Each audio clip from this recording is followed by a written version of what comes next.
We're around the halfway point and we've got chest and triceps. Now you'll notice throughout the transformation I start to adjust my training principles accordingly. If I find that I'm starting to plateau in my progress, so you know, I'm not losing the body fat that I hope to lose or build the muscle and fullness that I hope to attain, I'll normally adjust this through my training. So I'll start really increasing the intensity. So sometimes I'll include drop sets, supersets, giant sets, and the DTP, the dramatic transformation principle. I'll normally include these as I progress through the transformation, just to make sure that I keep going in the right direction. Anything that's really going to bump up the volume of the training, increase my heart rate so I'm burning more fat, and by bumping up that volume and breaking down the muscle tissue, I'm going to be building more muscle as well. So if I'm hitting a plateau or I find that the progress is starting to slow down, I don't normally adjust too much other than the weight training. This is where I find that increasing the volume will help build the muscle and the intensity will further progress my fat loss. So make sure that you make these adjustments as you go along, especially if you see that your body is starting to plateau. Anyway, it's chest and triceps. Let's hit the gym hard. I'll see you there.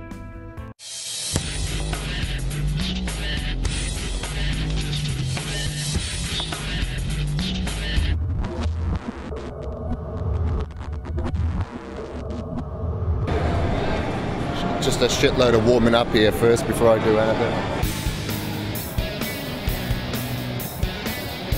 Our first exercise will be the flat dumbbell press. I'm carrying the warm-ups over to the first couple of exercises just to make sure that my chest is ready to handle the heavy weight that's to come. We're going to do 5 warm-up sets with a light to moderate weight, and you know, I like to put in plenty of warm-up sets here, especially when I'm going heavy. As you can see, I'm bouncing the weight at the bottom just to make sure that I get a real good stretch throughout the chest and have those muscle fibers activated and prepared for the heavy weights to come. For our working sets, we're going to be doing around 6 to 8 reps, and I'll be doing 2 of these working sets.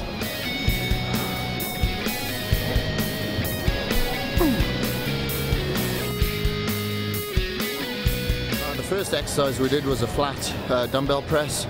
Felt better this week, felt better than last week. I think that had a little bit less stress on my shoulders today. I think I was very stressed last week with an overload of work at the moment. Just a lot of things were overwhelming at work, and I think this week I've kind of got a grasp of it. So my cortisol levels are probably lower this week, so I think that's why I felt a little bit stronger today.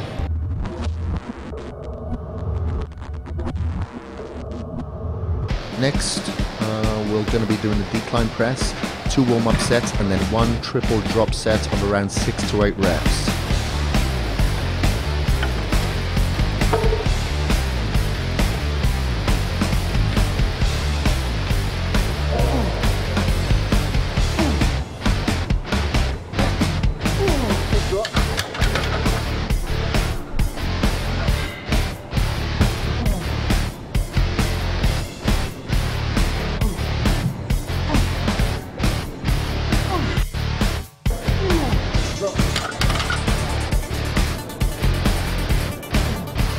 On the last triple drop set, as you can see, I'm doing a rest pause principle. Just with a lighter weight, I just want to get a good stretch and a really good contraction at the bottom portion of my chest with this exercise. So you can employ it yourself. It's good to swap things up every now and again. I very rarely do the bar because I tore my labrum, my I can't even say it, supraspinatus in my shoulder, a couple of rotator cuff muscles I tore, so I never do bar, but I thought I'll just do it the once. Felt a little bit dodgy on the first set, so then I decided just to do a drop set, and I'll leave it at that. I don't want to play with fire, so I won't do that again.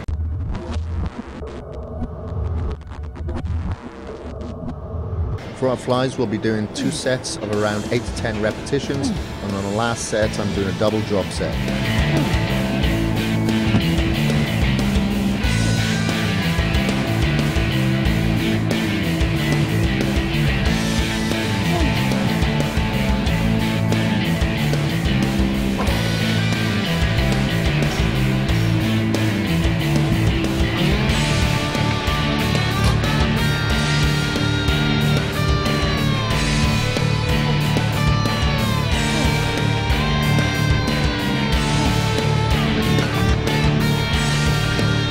Right after flies, I went into a superset of incline close grip push-ups. I just did this at the end.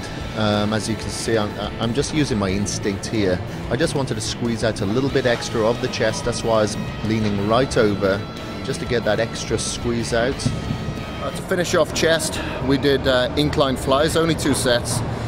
Chest is a good body part for me, and it responds very well with heavy weight and mainly straight sets. So we just did 1 straight set, and we did 1 drop set for incline flies. I went up a little bit higher than 45 degrees to really, get the chest underneath the clavicle. If you're missing that kind of area there, then I recommend you go just a little bit higher than 45 degrees. Not too high though, or you're going to bring in your shoulders.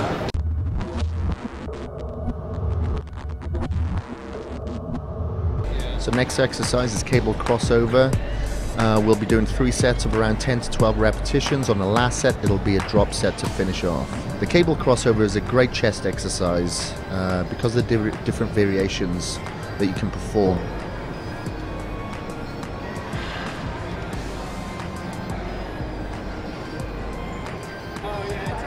As you can see here, I'm kind of pressing it a little bit more than flying. The reason why I prefer a press over a fly movement is that I'm able to get more torque with the lift, so I can, lift a little bit more.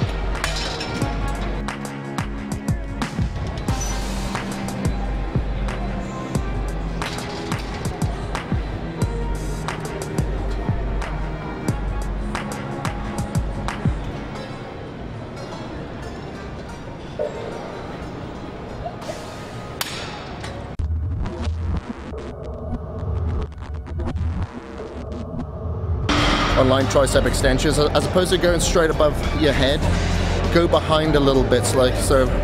Imagine there's a wall behind you and you're extending to the wall. You'll find that you'll get more of a contraction if you do it that way. If you go directly above the head, you can just hold it there. You can rest all day.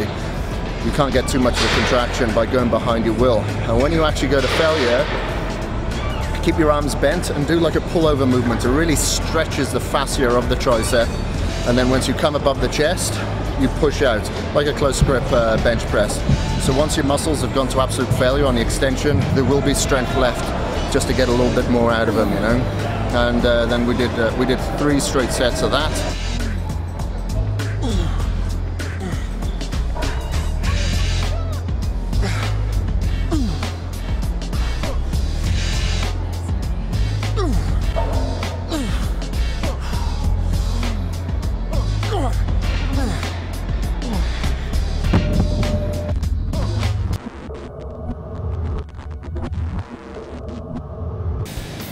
Our next tricep exercise will be the overhead dumbbell extension. We'll start off with doing 2 standing warm-up sets with a light weight.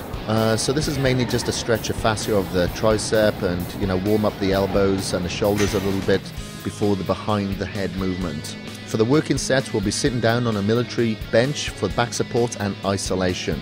The back support is also critical because it keeps you properly aligned, and the resistance allows you to push the weight a little bit further behind your head for optimal isolation to the triceps. I don't like to go down too far on this movement because it does put a lot of strain upon the elbows, so it's more of a partial rep movement for me.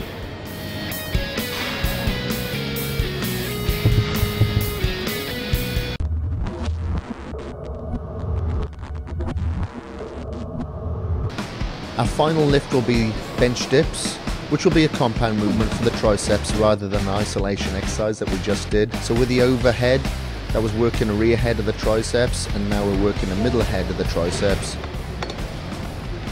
So for the working sets, we're going to do 3 sets of around 10 to 12 repetitions with a drop set on each.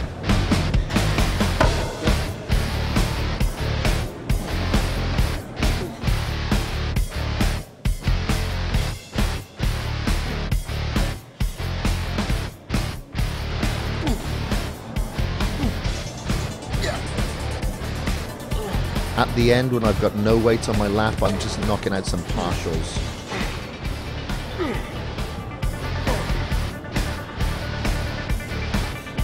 I like to mix up the isolations with the compound movements, just to get the best of both worlds, so you can get the mass from the compounds and you can get the definition and separation from the isolation.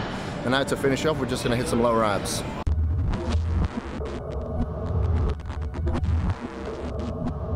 For abs today, we're going to be hitting the lower abs with an incline reverse crunch. 3 sets of around 15 repetitions. It's a kind of an awkward exercise at first, but it's easy to master and very effective. It's just a slow, controlled movement. You'll want to position yourself the opposite to what you normally would on an incline setup bench. So you'll be laying on your back with your head at the top and your feet near the floor. For this movement, you'll want a reverse crunch movement where you bring your knees up towards your chest and then elevate your hips at the top of the movement. Then you reset by lowering and straightening your legs downward as far as possible, but without touching the floor.